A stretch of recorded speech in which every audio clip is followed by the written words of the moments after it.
Welcome to the Lean Blog Podcast. Visit our website at www.leanblog.org. Now, here's your host, Mark Graban. Hi, this is Mark Graban. Welcome to episode 209 of the podcast for September 18th, 2014.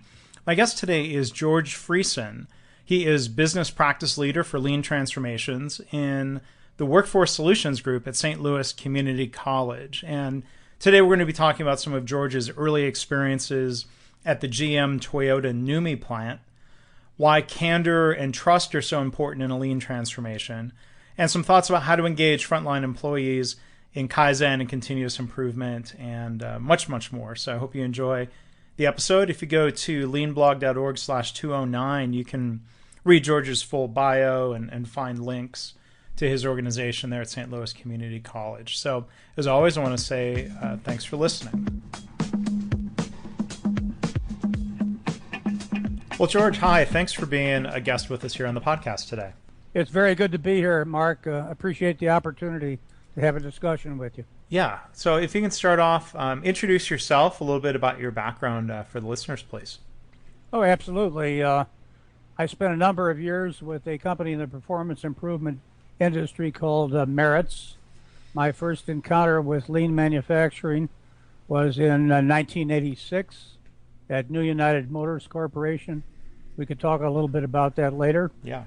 I retired in 1998, came to work for St. Louis Community College in 2000, and for the last 14 years I've had the really great pleasure and I would have to say very invigorating opportunity to work with a large number of manufacturers, corporate headquarters, just starting some work in the healthcare industry with all aspects of this thing called lean manufacturing. Yeah, and I certainly would love to hear more about your NUMMI experiences. I mean, 1986 was just shortly after it reopened as NUMMI, right? It was just the beginning, and I had done work in other automotive plants prior to that, but NUMMI was a different experience. For our listeners who might not be completely familiar with the name, NUMMI was a joint venture of Toyota and General Motors, the purpose of which was to let General Motors learn more about the Toyota production system. And I'll tell you this, Mark, looking at that plant was a real eye-opener. Okay. Yeah, and NUMMI, and again, for people who aren't familiar with that story, I mean, it was quite a transformation where it was a General Motors plant that had been, failed and shut down and was considered, in pretty much every dimension, the worst of the worst. And Toyota and General Motors reopened it, and kind of I think proved a number of points. One is that the root cause of the problem, and this was my experience at GM a decade later. The root cause of the problem was not the workers. The problem was the management system, and NUMMI really demonstrated the impact that a different way of managing could have on a workforce and a factory, right? That's absolutely right. It was the management system.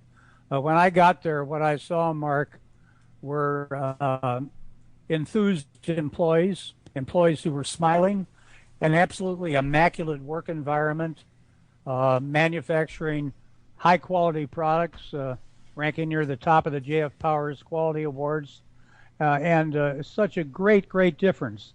And people used to say, well, that happened because they had different employees. Not true. Mm-hmm. Same employees, different management system, different way of treating people. And at the heart of it, as you know very well, is this whole thing showing respect and trust for your employees. Yeah, so let's talk more about that. That was a topic we were going to discuss. I mean, if you can kind of elaborate, why are candor and trust such an important part of a lean culture? Oh, they're absolutely vital for a number of reasons. Starting with one primary reason that comes from Henry Ford 100 years ago, who said, if you want to know how to improve work processes, you have to talk to the people who do the work. Mm-hmm. And of course, talking to people and then listening to them is a great show of respect. If you don't show respect, if you don't have an atmosphere of trust, you're not going to have effective communication. You're going to have management that is living in a fantasy world in a lot of cases. I love one of Taiichi Ohno's observations about why managers don't like to be told about mistakes. What he said was something to this effect: hearing about mistakes or problems interferes with the fantasy world that they live in. Yeah. But respect and trust really are at the heart of it. And as you know, what Lean is about is creating a work environment where respect and trust are shown over and over and over again. Well, and when we talk about that notion of respect for people, either in the context of Toyota or lean management or Kaizen and continuous improvement, it sounds so basic and fundamental, right? I feel like Captain Obvious telling people you should listen to your employees. But that it's such a simple concept, but it's far more difficult to try to change people's mindsets. They've got decades of kind of old habits that have been reinforced through the organization of not listening, of not respecting the people who actually do the work. What are some of your experiences about really trying to start turning those mindsets around? Embedded in a number of my experiences is that it's very difficult to do it. It certainly is possible. If I could tell you just one quick story, this is a client of mine, probably happened about 8 years ago, and I was walking through the employee cafeteria, and one of the employees stopped me and said, "George, you've been telling us how much the management of this plant wants to know our ideas. They want to hear from us. We want to open up communication." And I said, "Well, yeah, that's true." He said, "How about this story? Yesterday, the piece of equipment I was working on the line broke down. And so the plant manager came out and started to make some attempt to fix it. And he said, I've worked on that piece of equipment for 20 years, and I knew that what he was doing simply wouldn't work. And so what I said to him is, sir, I think I know how to fix this. Why don't we try this?" And he said, "Do you know what he said to me?" I said, "No." He said, he turned to me, looked me straight in the eye, and said, "Shut up. I pay you to work, not to think." Oh, yeah. And then the guy said to me, "What do you think of that?" And I said to him, "I think the plant manager was having a bad day, although I'll tell you what, as the words came out of my mouth, I strongly suspected that what I was saying was not the truth." Yeah. And the fact is that the guy really did not respect the knowledge of this 20-year employee. And that was, that's, I think, just a classic illustration of the old mindsets. When I started at GM in 1995, that was the predominant culture, and the kind of blatant outward disrespect. A lot of times, I would hear comments from UAW workers who said things like, they had been beaten down and they were discouraged, and I was trying to work with them, and they would say things, and sometimes they were cynical, and I think understandably cynical. They would say things like, they hired us for our back and for our arms, not for our brains. And, that was reinforced. If it wasn't directly said to them in an ugly way, like it was in your story, it was more subtle, but it was a very clear message that you're not here to think. And that's, I think, that really old mindset. We still see that, I think, even today in hospitals. I have stories from friends of mine who are physicians who will ask a nurse about a patient, "What do you think?" And the nurses are just, they panic, or they're not sure. "Why are you asking me what I think?" Because that goes against the norm sometimes of the hierarchical medical culture. Well, it really does go against the norm. I think in the automotive industry, sometimes the way the workers react to a unresponsive management system, they use the term malicious compliance. Yeah. But that's what it leads to.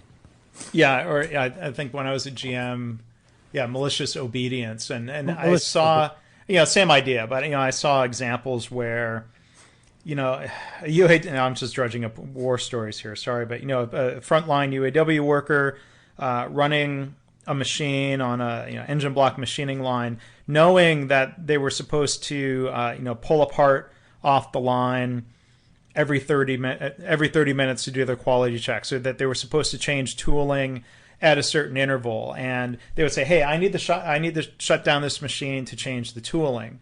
Management would say, no, we need to hit our production numbers, keep it running.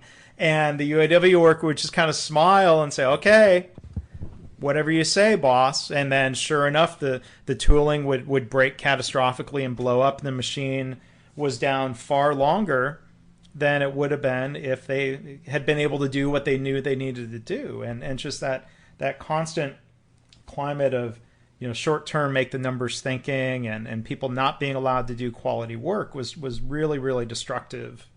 Absolutely destructive. And when that happens, as you're suggesting, you have people who are definitely not really involved with what they're doing. They're not engaged with what they're doing. They have no pride in their product.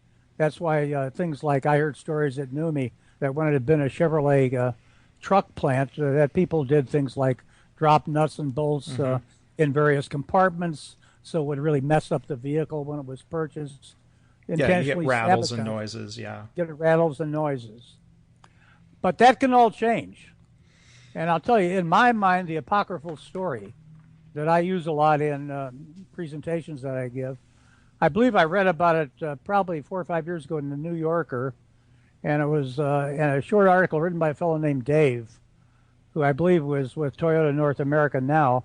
But this was in 1988 when he went to work for the Toyota plant in Georgetown, Kentucky. And Dave said in this article that he'd been there about a month, and he went to a meeting with the plant manager. And the plant manager said to him, Dave, talk about how things are going in your area. And so Dave does what a typical guy out of college, certainly is what I did in a situation like that. You start through the litany of good things that are happening. Right. And Dave said he got about 30 seconds into it. The plant manager said, Dave, stop. I hired you because I knew you were a bright guy. I thought you'd be a hard worker. But from now on at these meetings, when I ask you that question, all I want you to do is tell me about all the mistakes that have been made in your area, and I want you to tell me about the mistakes that you made, and I'm going to tell you about my mistakes. We're going to put all the mistakes on the table, and together we're going to solve them. And what Dave said in that article is that it was at that moment that the basic logic of lean manufacturing came through to him, and that is that it is based upon trust, respect, and candor. And I guess part of the trust that allows the candor to take place is the trust that somebody's speaking up and pointing out a mistake, admitting a mistake, pointing out a problem. They're not going to be blamed and punished or quote unquote beaten up, which of course we mean in a verbal sense. I mean, right. That requires a different response from leadership, right? Oh, it absolutely takes a different response. I had a young woman in one of my seminars, after I told that story, said, George, that's really a cool story, but let me tell you something. Before I would start listing all of my mistakes, I would have to have a very high degree of trust that my director was not keeping a little list in her head and saying to herself, well, Mary's up to 8 mistakes now. Can she really handle the job? Yeah.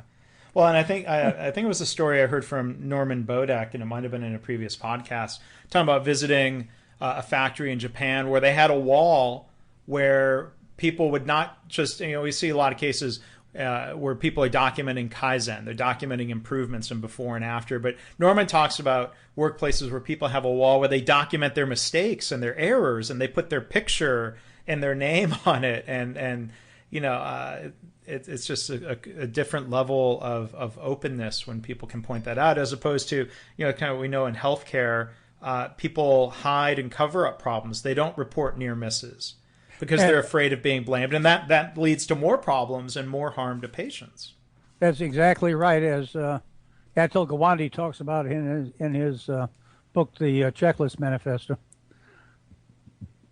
the need for openness and the lack of that in a lot of environments.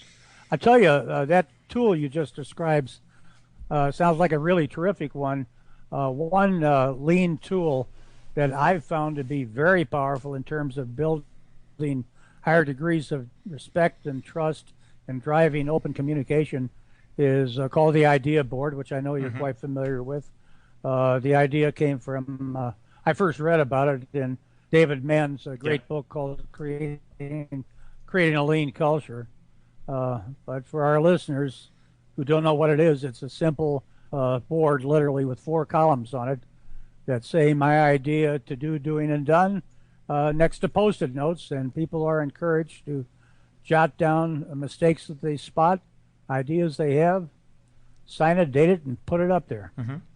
And I likewise kind of built upon that idea board concept from David Mann, and I give him credit in our healthcare Kaizen books and try to give him as much credit as I can from that. It's just kind of simple visualization of problems and ideas and visual tracking that just goes far beyond typical suggestion box methods where things are locked away and hidden, and that's just that idea of making it visible and transparent goes a long way. And I've found it creates more constructive behavior, because if you have a locked suggestion box, somebody can write down something snippy or insulting about a coworker and they drop it in the box. When you've got a visual board, people don't do that type of thing. They tend to keep focused on things that matter for customers or patients, and people tend to be far more constructive when there's transparency, I've seen. Makes a big difference. I'll tell you, I'd been helping clients implement the idea board for about 6 months when I was walking down the line in one of the plants I was doing work in, and a young woman who was working on the line said, George, stop a minute. I want to tell you about what I think about our idea board. And so I said, sure. I said, what do you like about it? She said, I just love to see those Post-it notes move down the board from my idea to doing to done. And I said, why do you like to see that? And she said, because when I see that, what that tells me is that my company respects the way we think. And I thought, bingo. Yeah. That's it. Yeah. And that's demonstrated through the more timely flow of ideas, and instead of having things just sit in that box, and there's a lot of powerful mindsets that I think have to change from what people might know about suggestion boxes. And on that note, I'm curious some of the things that you do when you're working with supervisors and managers, because I've found the constraint in the whole improvement process is very rarely a lack of ideas. People might not be articulating those ideas, but they're in their heads. They know what needs to be fixed. They've got creative ideas. So I think there's less time. I think we would be in agreement. It's less about getting the employees to change and more about getting the supervisors to operate in a different way. What are some of the things that you teach supervisors and managers? Well, you're absolutely right. The real challenge is changing the way supervisors, especially first-level supervisors, think about their function and their relationship with line workers. To address that, we at the college have put together a Lean Leadership certification program that we've been doing now for 7 years. That's proven to be, I think, quite effective in changing the way supervisors think about their basic function. To illustrate how they often think about their function, I can tell you one little anecdote. Once again, this involved the idea board, and this is a supervisor at one of my current clients. And I asked the supervisor, I said, there haven't been a whole lot of people from your team who have posted ideas on the idea board. And he looked down for a second, and then he looked at me and he said, George, this is what I think about the idea board. If the people who work for me put up a lot of observations about things to be improved, that must mean I'm not a good supervisor. And I said to him, no, I said, no, it would mean just the reverse. Right. If a lot of people who work for you shared their observations about ways to improve work processes, it would mean that you were doing a great job as a supervisor. So that's, that kind of sticks in my head as an image of the mindset that needs to be changed.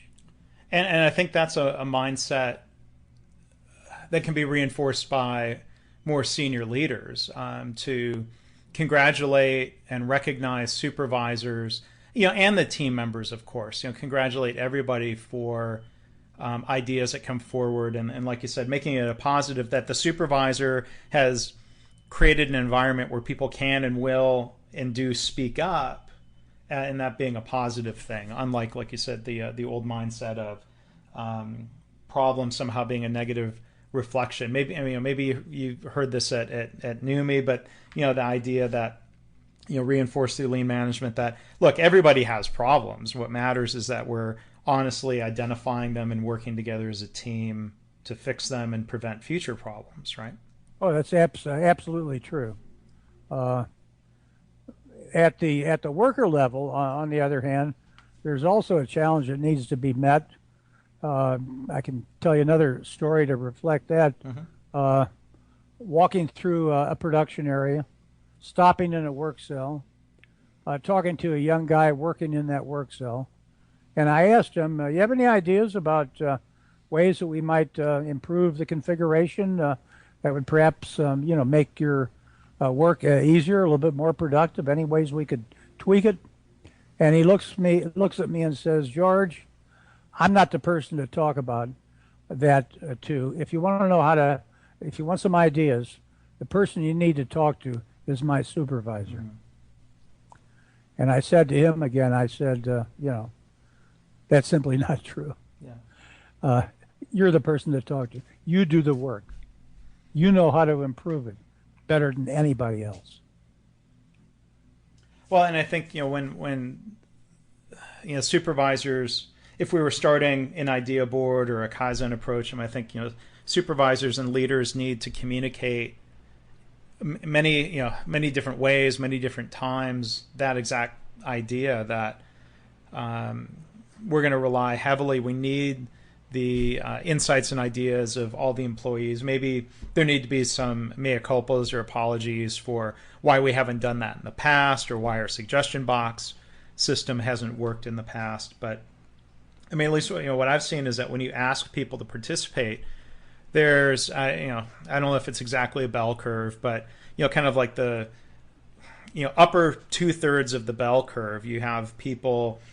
Some people at the one end, they're going to be really enthusiastic and they're just completely unleashed. Oh, you're finally asking me. Here's 12 ideas, and I've already written them down, right. in my logbook or something.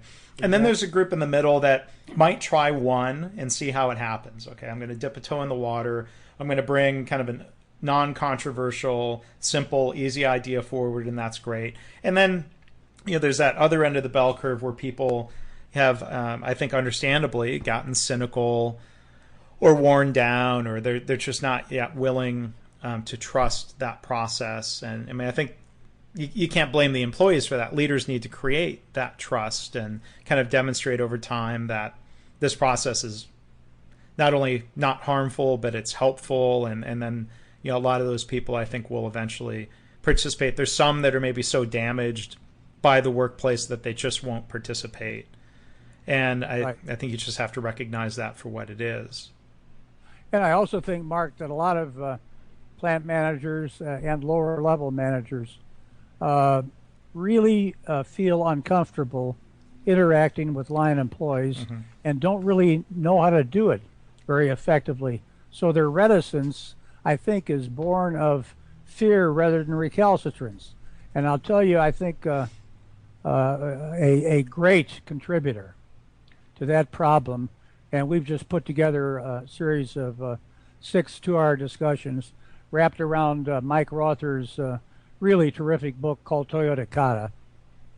And I think the KATA technique that Mike talks about in that book, the Socratic method, the questioning built around the scientific method, is a tremendously powerful tool to help people have the ability to have creative, effective interactions. Mm-hmm.